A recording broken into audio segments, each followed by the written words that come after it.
So thanks everyone for joining. I'm Stephen, Director of Programming with ShiftCo, and it's my pleasure to reintroduce Abby Stason to you all. Abby is a master teacher on the ShiftCo platform, and her expertise is conscious leadership. And in today's program, we're going to be waking up to diversity, the biology of inclusion. So Abby, the floor is yours. Thank you. And hi, everyone. Nice to hear from some of you. And it's good to see some of you again. And happy to be here with my partner in crime, Stephen. Can you all see my screen? Yes? Great. Yeah. Okay. Thank you. So I'm passionate about this topic. I spent 20 years on Wall Street, a female in sales leadership. So you can imagine what that was like. So I really love to talk about this topic. And my goal today is just kind of to simplify some things. This is a very complex topic. And I'm still in my path to learning about it and my education. I'm just happy to share what I've learned in my own path and what we can do to kind of make things a little easier here.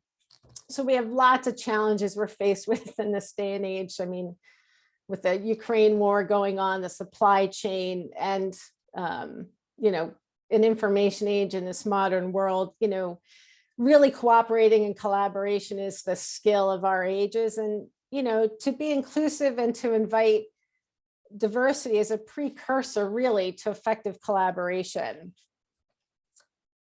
This is way easier said than done, now that we work in teams and not on assembly lines anymore, again, relating and collaborating is a skill of our times. And it would be nice if every interaction looked as peaceful as this slide, but it really doesn't. So with social media and technology providing access to information now, and we now see how divided we are, particularly in the United States, but as societies and as species, and look how divided Russia and Ukraine are now to go into some horrible war, And this is a direct result of how we are hardwired and the suffering of separation.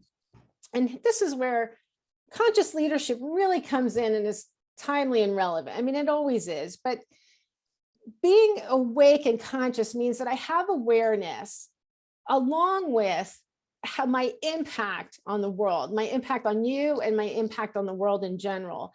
And this loop of conscious learning keeps us forever growing and developing. And we certainly have a lot to learn about how we exclude others for a multitude of reasons.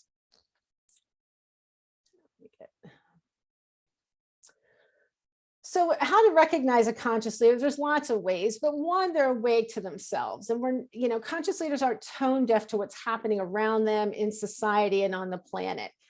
And conscious leaders have a commitment to inclusivity. And now that we have controlled the planet and are destroying it with that control, now that technology has advanced, most of us here, certainly on this call, we're in a privileged society. We don't have to fight for food, clothing, and shelter.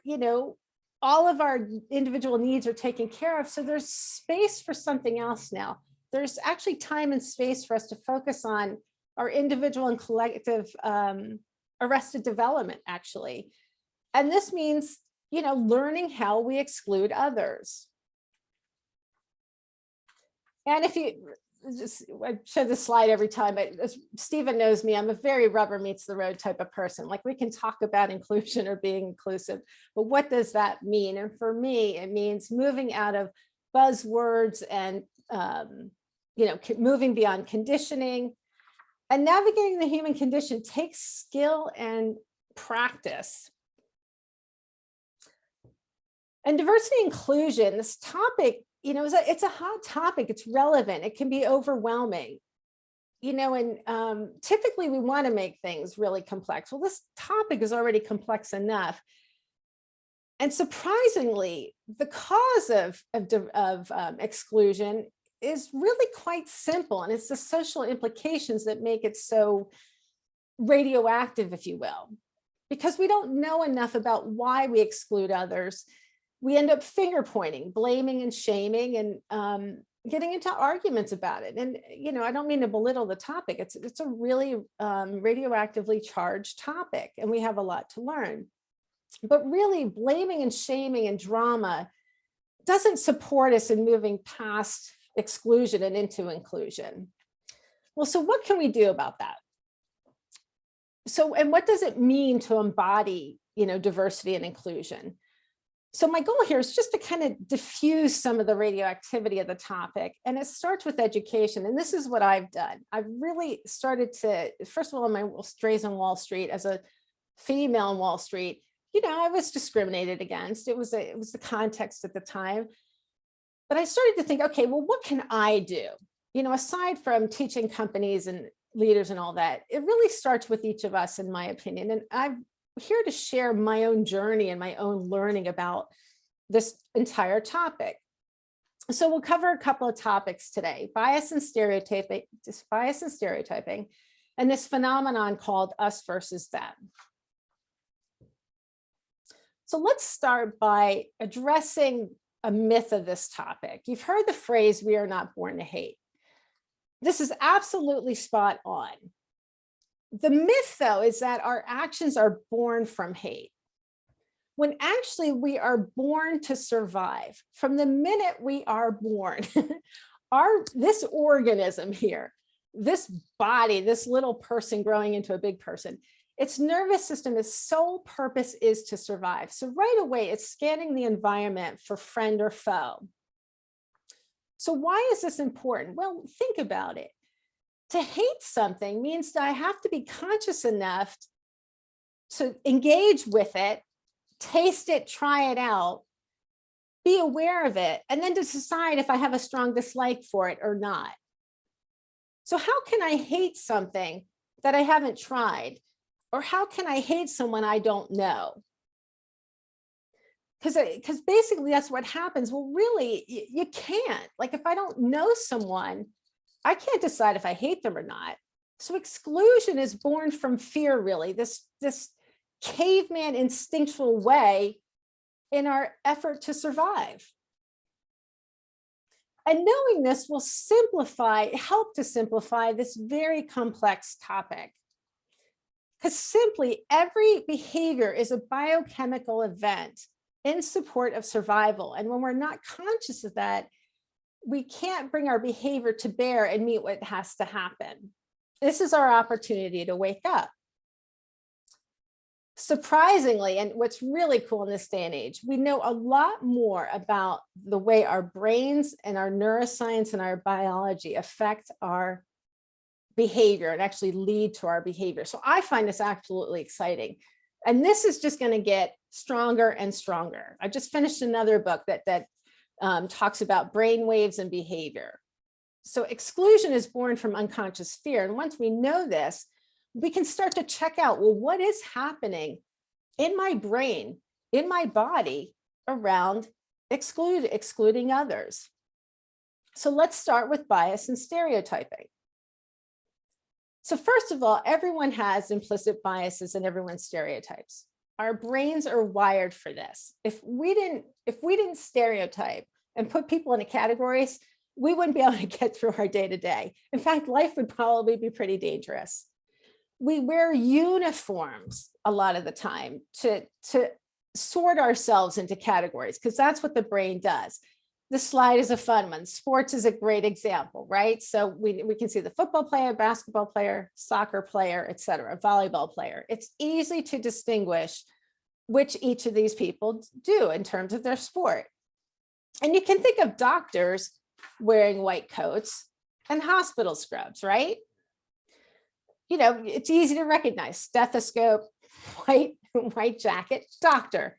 Easy association to make. And that's what we expect to see. Now take a moment and think about, okay, let's say you had to go to the emergency room for something very light now, not for something life-threatening. But let's say you have to go to the emergency room and you need some minor surgery. Okay, so now you're feeling comfortable with this individual standing over your bed and talking to you about the surgery and what's going to happen, right? You feel safe. Now imagine if this happened. How would you feel, right? Your brain would be like, wait, that's not what's supposed to happen here. And I did this, my designer did a great job of this. I mean, I'm holding it lightly, but this is how the brain works. Now imagine getting into an emergency room and everyone was dressed like ranchers, and cowboys, you would be like, wait, what's wrong here? And your brain would say, okay, hospital, I expect white coats. Instead, I have ranchers. Oh my God, I'm in danger. This is by design and it's useful. But what happens though, we have standard biases in society that can be harmful. So here are some common implicit associations that we have, particularly here in the US. Now I'm going to speak to that. So we have an association of male with career and female with family. We have an association of male and with math and sciences, female in the arts. So the success likability implicit bias, which you've heard about, the stereotype, we like it when men are successful. We don't like it when female are successful. So we say they're not likable. And you've heard that this one before. I see a couple of you shaking your head, right? So it's really clear because you look, we have yet to have a female president, right? So like these biases are very real and affect our systematic approaches to a lot of things. In the US, there's an association of white being American and Black associated with violence, and Black is bad. So, you know, we've seen the Black Lives Matter movement. So all of these are starting to come to the surface, which is a good thing.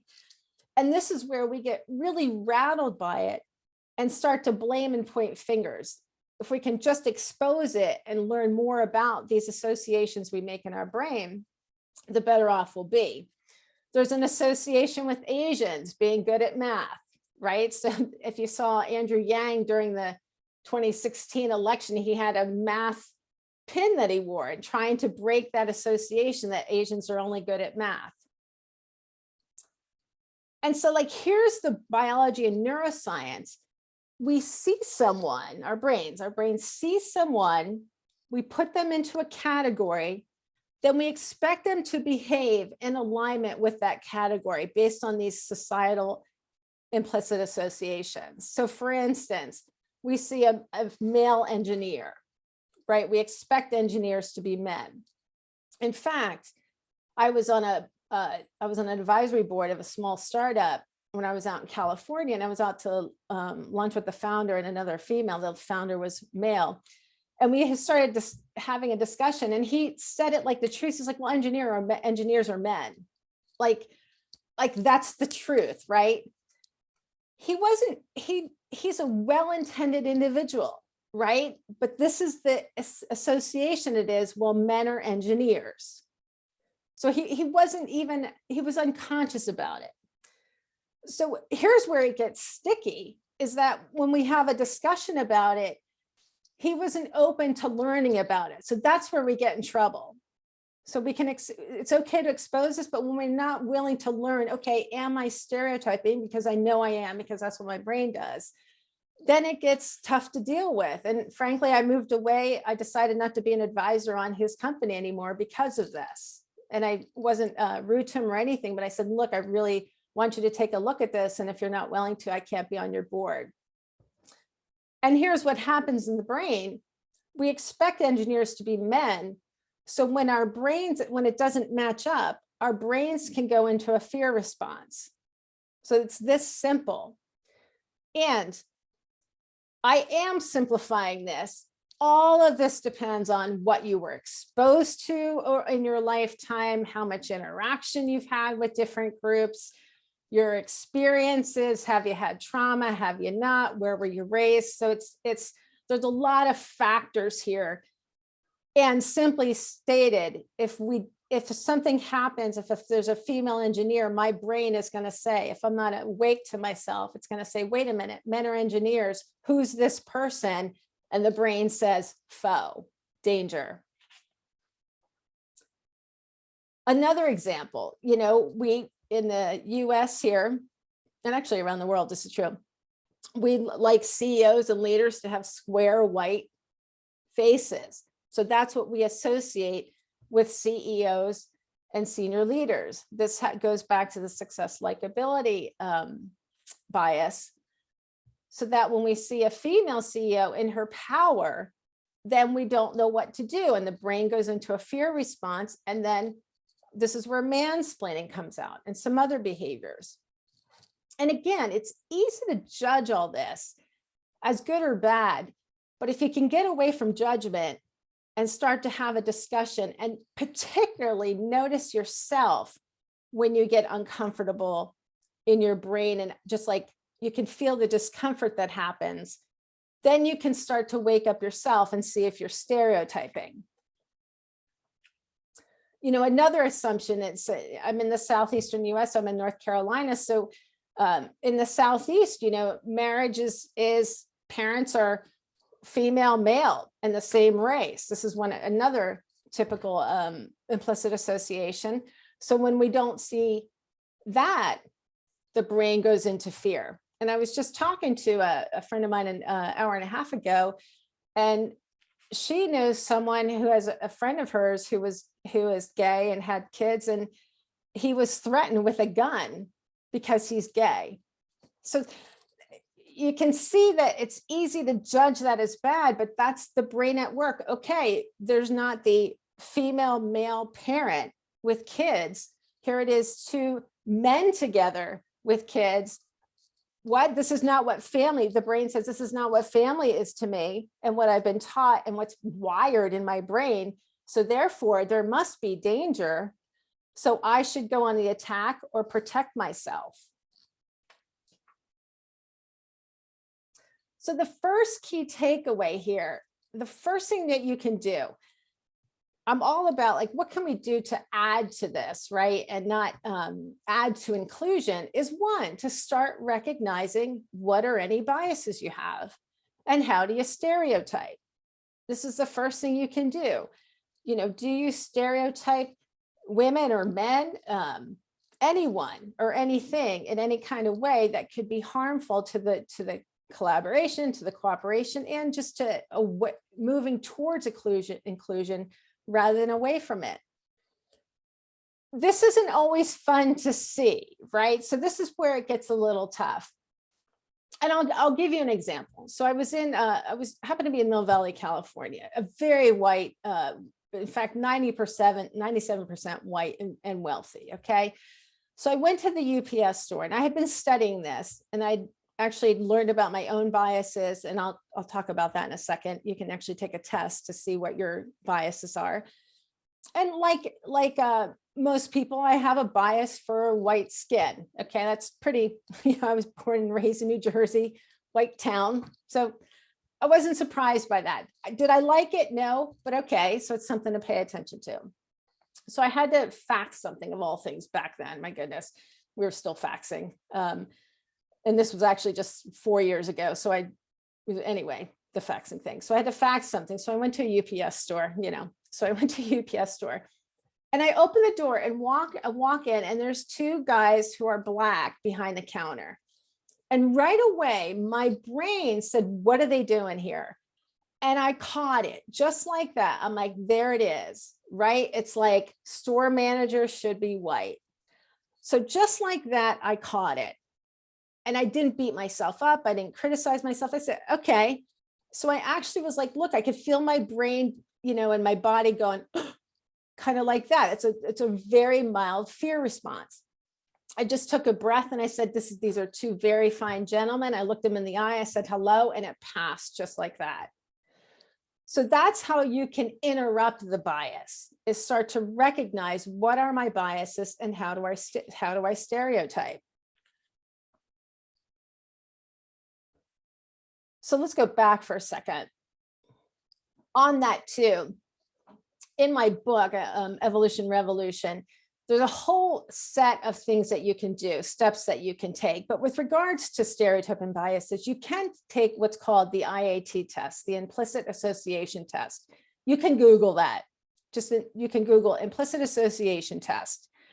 And there's a whole bunch out there, but there's religious biases, there's weight biases. We have a strong bias against heavier people in the world, but you can actually measure your biases. And there's a great book called Blind Spot, written by the creators of that. But that's one thing you can do for you, for your friends, to get involved in the conversation. Go ahead and take the IAT test and just see what biases you have, because you have them. And that's the other thing I want to say, is just accept that, yeah, we have biases and we stereotype. So I'm like, let's expose them. Let's talk about them, right? And that way, by exposing them, there's a chance that we can interrupt them. So now let's go into a phenomenon called us versus them.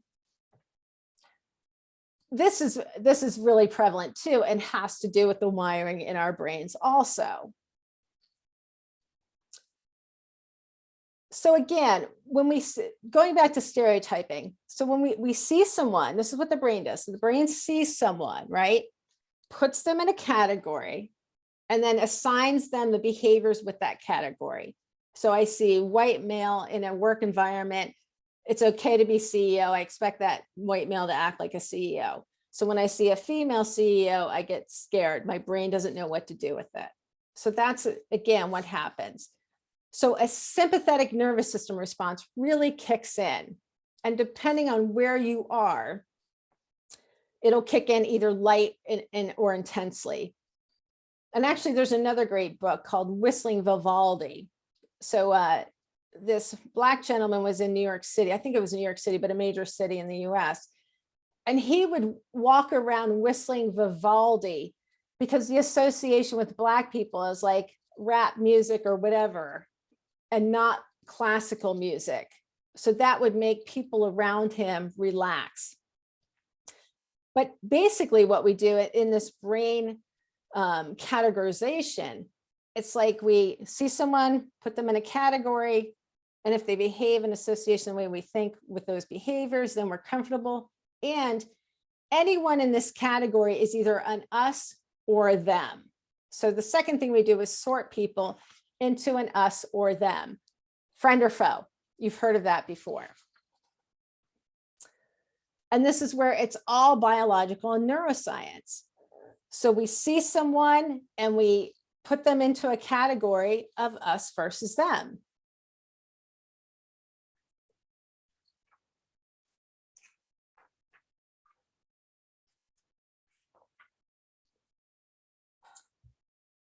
And when we see another person's face in particularly, the brain differentiates right away. So when I see a face now, aside from stereotyping, I see a face, there's me, who's a part of us. So I'm seeking my us crowd. And then it's us versus them. Because this me and this us have to survive. And we have a them to survive against. Me, then, this me favors all of those who are among us, our in-group, versus them, our out-group. So look, we're social animals, right? So it's absolutely okay to want to be part of a group. We need each other. Science knows this also. We're social animals. However, when the cost of being a part of a group is your integrity, your values, the truth, and the well-being of all, then being a part of anything exclusive has the potential for toxicity and harmful behavior. And as we know, systematic discrimination. Ultimately, too, our individual and collective self-esteem takes a hit. Again, this is very biological in nature. And here's what it looks like too. So when we go about our world, then we favor anyone who is an us, and we put thems down, anyone who is a them.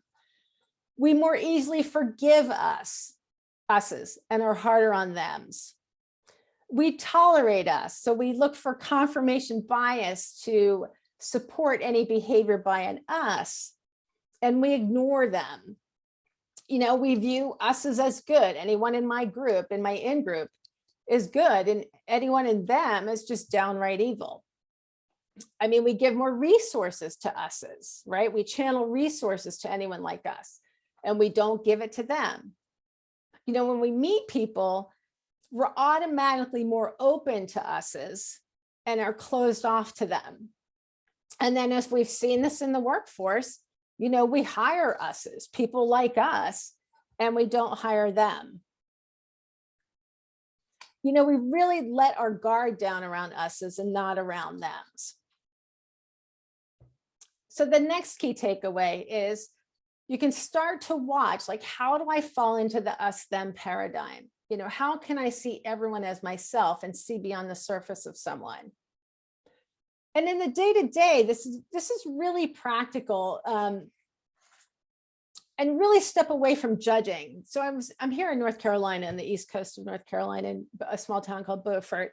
And I was out to happy hour one night on the water and with a group of friends, and this couple walked up and they were talking about buying a house, but it was on the other side of the tracks where they live. So that was exactly her words. It's on the other side of the tracks, the railroad tracks, where they live. And so, hold on for 1 second.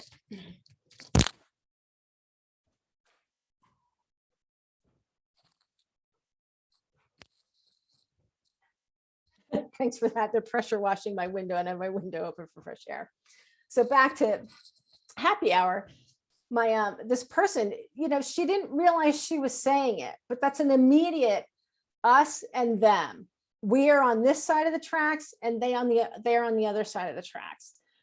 I didn't feel judgmental. I'm like, there it is. That's the brain. Here's this us. We live on this side of the railroad tracks. They live on the other side of the tracks. Then you can see where the systematic discrimination comes in. They're only going to channel resources to us's, not to them's. And you can see where that can be really, really harmful. And that's where, it gets, I can feel myself weighted in that. It can get really heavy, complex. It can get overwhelming. It's not fun to witness this. And I was talking to a friend earlier, the same friend, and she was like, well, what do you do? Just put your head in the sand, or, how do you engage with it? Well, this is what I do. It's like, what can I do? What small steps can I do to move towards inclusion and not add to exclusion? So one, like I said earlier, I can recognize my bias and stereotyping and how I do that. And then I can watch for how I fall into us versus them, knowing that I will, because that's how we are hardwired. So if you can shift away from judgment and into learning, and I treat it like a science experiment almost. I'm a bit of a geek, so Stephen knows this, but I treat it like a science experiment. And then I offer discussions with my friends. These are little steps you can take that make a big impact. And let's look at some of the systematic parts of this.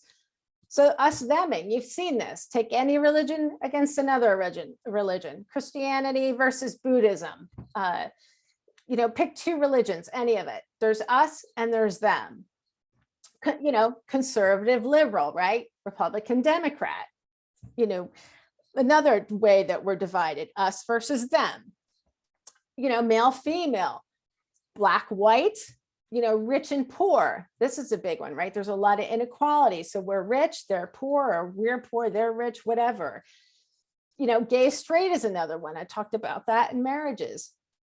And we're seeing this too, urban and rural, right? And then clearly we're seeing the extreme version of it in Russia and Ukraine. And I definitely don't want to oversimplify that, but, Putin's like, this is me, that's them. They need to become an us. So therefore they need to take the behaviors and become an us. I mean, that's where it gets really, really just heartbreakingly horrible in human behavior.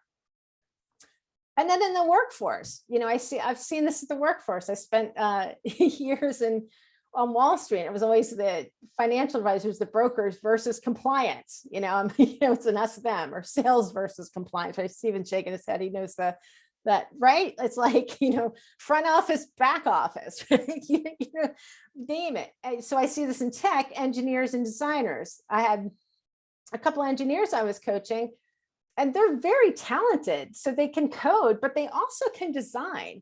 And they had trouble getting their voices heard because the designers were like, well, you're an engineer, go code. What do you know about design?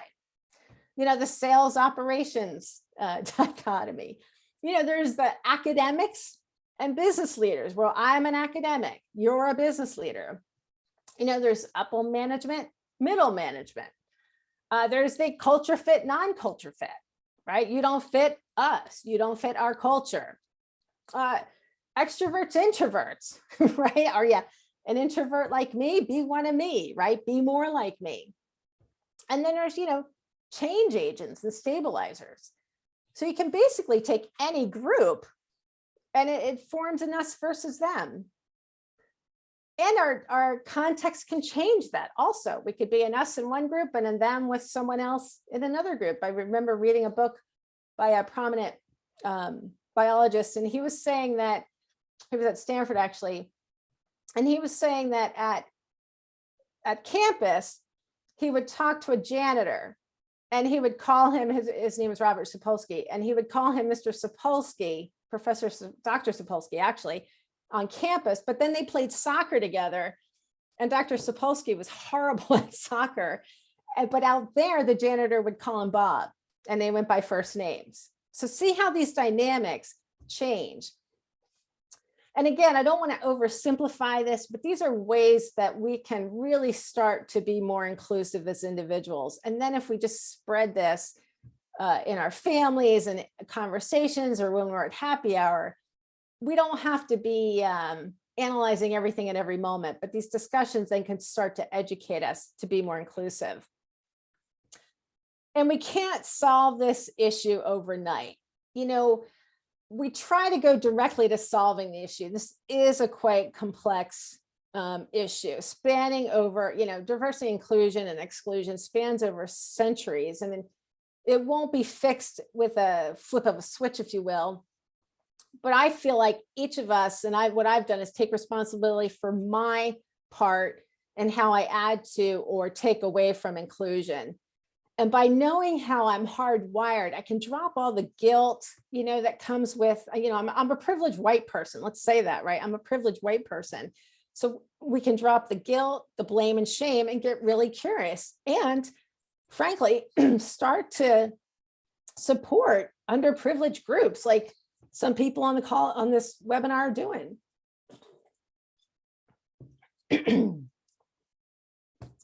And so it starts with commitment. Excuse me, let me get some water. I've been talking all morning. So it all starts with commitment. So first of all, you have to have a commitment to mastery with the practice of presence. Because if I'm not present to myself, I'm not going to be able to follow what my brain is doing. So this is kind of the first step. You can go right to inclusion, but really what I've learned and what I teach also is that if I'm not present, I can't tell what's happening for me. If I'm not present to my body, my brain, and what's happening. Then also a commitment to staying present with my emotions also, because look, when you start to discover, if you take the IAT test, my chances are you'll probably be angry with your results. I know I was, because that's not who I want to be in the world. So then, processing feelings around, people being excluded and what we're seeing on social media and people being harmed, because they're an out group. And you could think about a commitment to inclusion. But where I started, and I'm still in this commitment, is a commitment to learn and expose everything about my unconscious bias and stereotyping, and actually in how I go into us them. Because then it's an ongoing inquiry, and then I educate myself. And once I learn how I do this, then I can start to make different choices. And why wouldn't you? Because we know, I'm not going to bore you with all the studies. There's a ton of studies out there showing, like, really rich and robust studies, showing how we discriminate and also showing how diversity is good for us, right? Being inclusive and being diverse is good for us. It sparks growth and learning. Our individual and collective self-esteem goes up. Inclusion leads to community. We just know we make better decisions with diverse groups also. And, again, this is just another opportunity for us to notice our hardwiring and go from surviving to evolving. I really appreciate the science that's available to us now. And simply stated, it's a biochemical event and these associations that we make in our brain. And we know now through science that our brains, we can rewire our brains. And I have an experience of that in myself, because I notice when I was talking about walking into that store, I notice I see people and I don't feel myself going into fear at all. I feel myself just relaxed and seeing people and looking directly at them and not seeing their color. I'm not perfect. This is, to me, it's just a lifelong investigation. I feel excited to do that and contribute and keep learning about myself. But it gets me off the hook of, basically criticizing myself for not including everyone. So with that, let's just pause for a minute here. We're doing good on time. Yeah. So this is a heavy, full topic. Let's take some oxygen here and just check in to see if anyone has any comments, questions, awarenesses, anything they want to share or ask or speak. I have to say, I really loved how you brought up the us versus them, because I think so many people being in situations where they've been on the them side, such as myself, we have a responsibility to how we react to that. For example, before I let people know I had epilepsy, I was a great team player. I had wonderful work ethic. They were happy to have me on their team. I come on and say I have epilepsy. That goes away and now I'm a liability. I mean, I've had entrepreneurs say to me, you're a great person, you're smart, I love the stuff you do, but I would never hire you. Because what if you had a seizure on the job, or you had a seizure in front of my client? I don't feel like getting sued. He goes, so if you don't like my attitude, go talk to lawyers about it.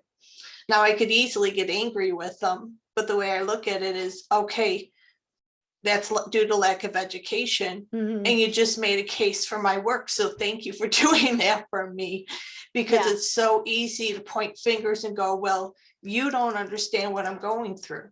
But that's the truth. Unless you are in somebody's shoes, you truly don't understand what they're going through.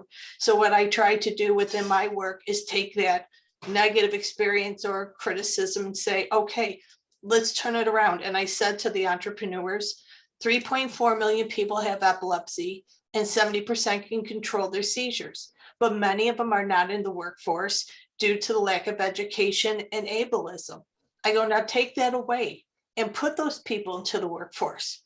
I go, think of the economic growth we could have in communities. Instead of them being a tax-paying expense, now they're contributing taxpayers and can help communities grow. It can grow our economy, our GDP. There's just so much we could do if we could remove the fear and give people a chance. And when I put it that way, rather than get angry, they kind of sit there for a second. They go, I never thought of it that way. I said, most people don't. I go, people don't realize when they label people or try to alienate people, they're not just hurting that person, they're hurting themselves. Perfect example. It's a great example. And I was thinking of you, because we talked a little bit before. I mean, no one's aware you have epilepsy. So you're an us. Then as soon as boom, you have epilepsy, you're a them. Then boom. Okay, if you're a them, I don't know how to deal with epilepsy. Prefrontal cortex hijacked. What do? Respond horribly. Like, right? And that's where it's really tough to not take it personal, but that's the brain in action. Thanks for bringing that here, because I didn't even go into the thems of just people who are disabled in any way, shape, or form. And like, this goes really deep, right? So thanks for that. Yeah. Thank you. You speaking up. And Michael has his hand up. Yeah. See, Michael, your hand's up. Well, and when Natalie was speaking, it just reinforced something I was thinking of, which is underlying so much of this, I believe, in the us versus them thing is some sort of fear. And the question is, what is that person's fear or that group's fear? Because it seems to me that much of it's unfounded versus the greater value of what we have in common, the positive potential of togetherness and we is much greater. I think we've got lots of history and examples and proof of that in our culture and our lives, but it's that fear. And Natalie highlighted that, well, the company's afraid of a liability, and they get stuck there. And so they're not going to try and solve it and create a we culture for persons with disabilities into their work environment, which is crazy because it's completely doable and will improve their business. So they stop at the fear. That's when we get in trouble, I think. So yeah, yes, and to that. And so that it's deeply unconscious, right? That's how the brain works. Are you an us or a them? If you're a them, you're not me, you're not us. So we're going to hoard and do everything we can to go against thems, right? And that's what I said, like, now that we're an advanced society now, we're well into a modern world and an information age, we actually have time and space to evaluate our arrested development. So we have time and space to say, okay, the company's afraid of this, but what can we do? Right? We have a lot of resources, so can we put them towards this, being more equitable, if you will. And Janine has her hand up. Yeah, Janine, I see that. What happened? Oh, you have to unmute. I'm having a little bit of a issue with Yeah. some of what you were talking about. Because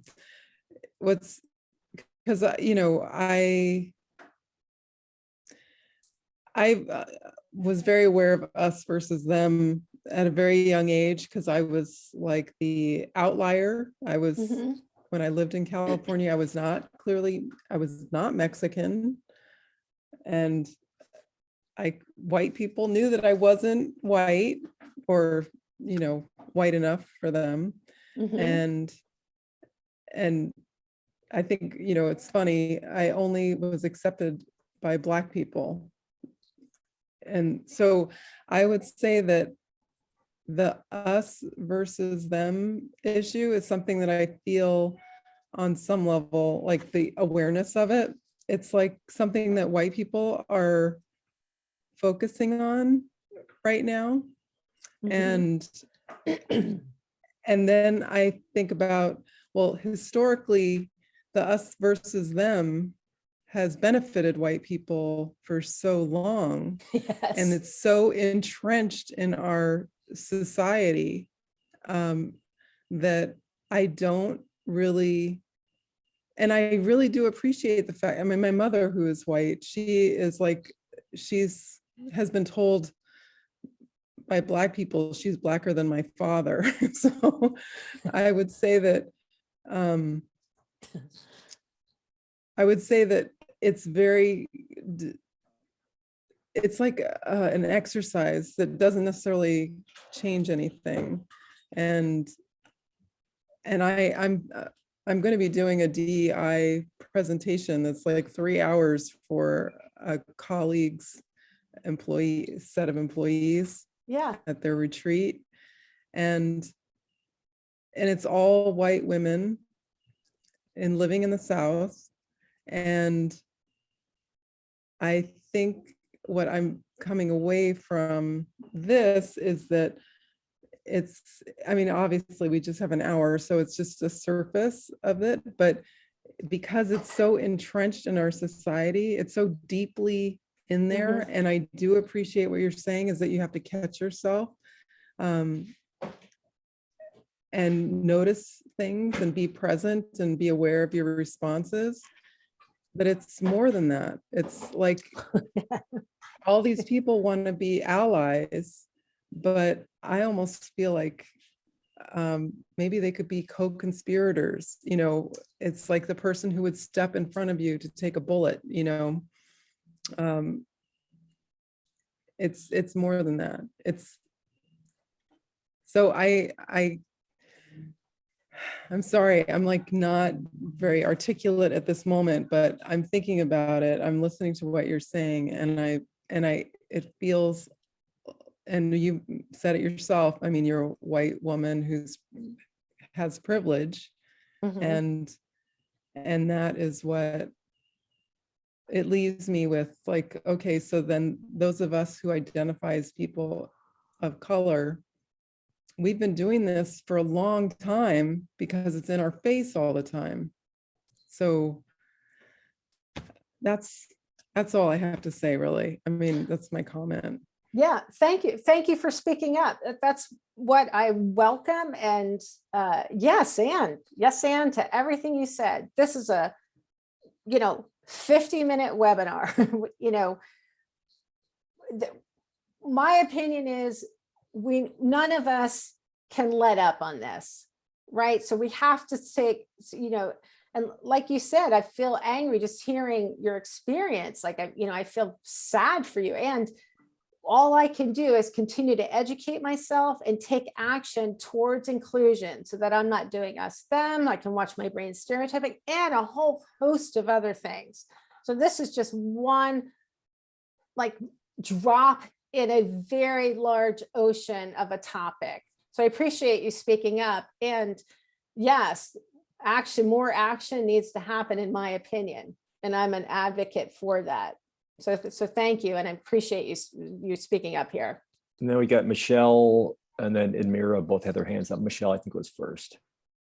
Yeah, so I just wanted to kind of add a little. I'm a member of the LGBT community, so certainly seen my share of discrimination. I'm also in a biracial relationship with someone who is a person of color. I have, Black grandchild, Black children. So I've kind of seen it from the white privilege side, from the people of color, from the LGBT, all of those things. And I recently did a class with some folks from the Chamber of LGBT, and I was teaching them about unconscious bias. And what was really interesting is that I was trying to teach them that we all have unconscious bias, including them. And it was such a shock for them to realize that even as part of a underrepresented or marginalized community, we still have unconscious bias. And certainly, whether that's in the Black community, that a darker or lighter skinned, if it's in the LGBT community, sometimes we are like, you're straight or gay, but that in between we don't like, so it's really interesting, I think, for if we want to make progress, that I think we all have to understand unconscious bias, no matter what community we are, and understand, kind of like I think Stephen was saying it, or Michael, that we all are human, and what do we have in common rather than the us and them. Yeah. Yes, Ann. Yeah, thank you for speaking up to that. I was actually married to a woman and divorced now, but I remember a friend of mine, I don't really identify with gay or straight. I'm sure you can relate to that. And a friend of mine who definitely identifies as gay, he's been married for 20 years with another man. And I sent him an email, said, well, I'm with this woman. And he's like, oh gosh, I didn't know you were one of us. So immediately I was like, I'm like, us, what? I thought I'm just a human being and probably pretty freakish at that. So right away. And I don't mean to make fun of it, but this is the way we can start to just chip away at this and recognize it. So someone else has a question, right, Stephen, here, who's Admira. Yeah. Hi. I actually just wanted to say, was it Natalie that brought up assets versus liability? And boy, do I understand all about that, because I'm a finance person myself. But I'm also a DEI board member for CFO Leadership Council, where we do discuss these kind of questions. And what is very interesting about the assets versus liability is that I see it in the business world a lot, where business owners get sued all the time and pay hefty prices all the time, by a lot of times trying to do the right thing. Yeah. And I have my own clients who would be like, I was burned before, I'm not going down this road again, which is a shame in a way, because when we talk about ableism, it makes it that piece of like, well, now they are not included. So what happened to that inclusion piece? But at the same time, I understand that the owner's part of the perspective was like, how much more do I have to keep paying a price for me just trying to do the right thing? But it's not being seen that way. So it's tough. I see. Yeah. Yes, thank you for that. we could do a week on this stuff, right? We could, right? So, and what I appreciate is this group right here. Like, you know, I continue to learn by hearing from you, right? We learn alongside each other. Yeah, I'm facilitating, Stephen and I are here facilitating, but we are learning alongside each other. So I think the more that we have these discussions so that I can speak out and screw it up and not get my head chopped off, right? Because I've said something that is discriminatory, right? That we allow space for that. And now we're privileged people, so we have space to do this, and especially for underprivileged people and out groups that have been discriminated against, to give them a place to speak up and ask them, what the hell should we do, right? So yes, and to everything about all of this. So thank you for speaking up and contributing here. And you know, there's resource you can read. I have 4 chapters on this in my book. Feel free to take a look at it. But mostly, you know, just we're in this together. And so I'm committed to learning more about how I exclude in any way, shape, or form, and excited about that. And so thank you. And with that, I'll turn it back to Stephen's here. Let me stop sharing here, Stephen. There you Great. go. Thanks so much, Abby. And yeah, it's a rich topic, and there's just so much to it. And I appreciate, like, everyone having the grace to have the discussion in less than an hour, because it deserves much more than that. So yeah. Abby, thanks for having for offering to do this in the relative short amount of time. I just want to say a few things about ShiftCo in general. If you're not a member, and our members will know this, but if you're not a member, we're a growth platform. So if you're a conscious business owner and you're seeking to grow your business, particularly if your passion is to do your business as your full-time endeavor, your business will grow using ShiftCo. Most of our members who join, when they work the program, they grow their businesses. You'll receive support from an amazing community of leaders, among them Abby, who's one of our master teachers. And then collectively, we believe that we make a bigger impact being stronger together. The only thing I want to show you on this slide is grow to where you want to be is the model. So even though we have this growth platform model and there are these 6 phases, we realize every person and every entrepreneur and every business is unique. So we tailor the experience to what your vision is for your business and how you want to grow it and where you want to be with it. As part of the benefits of being a member, you get a mentor who's your first point of contact and your guide throughout your membership with ShiftCo. The core training is our skill-based instruction that's available on demand. A lot of that training is supported by coaching, both individual and group. And then at the higher level, there's a phase coach that helps you to navigate from one phase of your business to the next. Our learning management system has these 3 main pillars: business fuel, leadership fuel, and personal fuel. And we give all these equal weight because we believe we're not just developing our members as successful business people, but as well as successful leaders. And then in order to be a successful leader, you have to do your inner work and be a successful person, if you will. So we support all of that. Everything's backed up on the back end by a technology platform called Shift Connect, which is how our members access our system, our training, and can communicate with one another.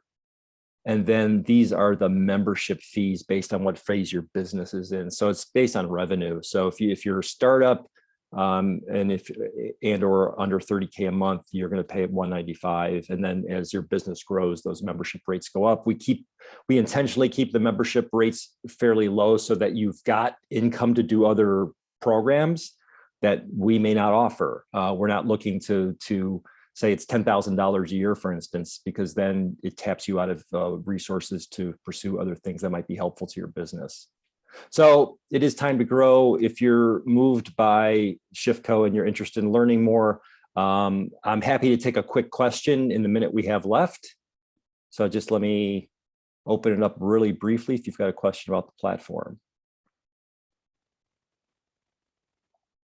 Okay, if not, feel free to email me. My address is teach, T-E-A-C-H @shiftco.global if you've got any questions. And again, feel free to join us for any future events that you're so led to participate in. So thank you so much for everyone, and we'll see you again next time. And thank you, Abby. Thanks everyone. Yeah, thanks for speaking up. Really great. Really appreciate it. Have a good one. Bye-bye. Thank you.